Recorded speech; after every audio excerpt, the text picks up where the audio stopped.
शहर में एक कंजूस सेठ रहता था। उसका सिद्धांत था कि चमड़ी भले ही चली जाए परंतु दमड़ी नहीं जानी चाहिए।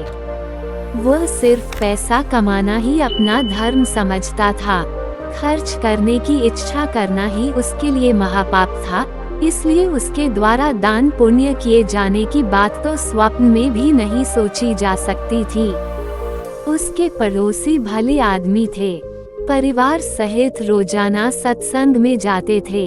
लाला जी उन्हें संत जनों की सेवा करते देखते तो उनके दिल पर सांप सा लौट जाता था। उन्हें डर था कि सत्संग में जाने पर मुझे भी कुछ न कुछ चढ़ावा चढ़ाना ही पड़ेगा, इसलिए सत्संग में जाने के बारे में सोचकर वे घबरा जाते थे और इस डर के कारण सत्संग नहीं किया करते थे। पड़ोसियों ने एक दिन सत्संग में साथ चलने के लिए सेठ को कहा तो बोले, सत्संग में जाकर भेंट कितनी देनी होती है? पड़ोसी बोले, भेंट देना कोई जरूरी नहीं होता, अपनी अपनी श्रद्धा की बात है। ये सुनकर सेठ जी सत्संग में जाने के लिए तैयार हो गए। जब वे सत्संग में चलने को तैयार थे तब पड़ोसी ने कहा कि आप पर तो भगवान की बड़ी कृपा है, काफी पैसा आपके पास है, 1 रुपया तो ले ही लीजिए, इच्छा हो तो भेंट में चढ़ा देना। ये सुनकर लाला जी का मन कांप गया।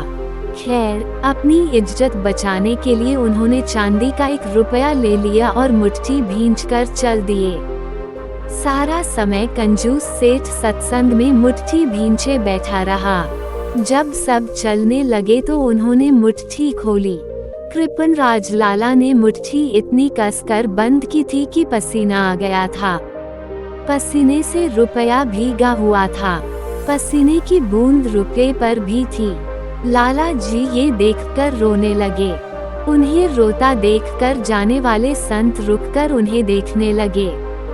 पड़ोसी पास आया और बोला, सेठ जी आप रो क्यों रहे हैं? सेठ जी सुबकियां लेते हुए बोले कि घर से रुपया सत्संग में भेंट चढ़ाने के लिए लाया था परंतु रुपया बिछुड़ने के कारण रो रहा है।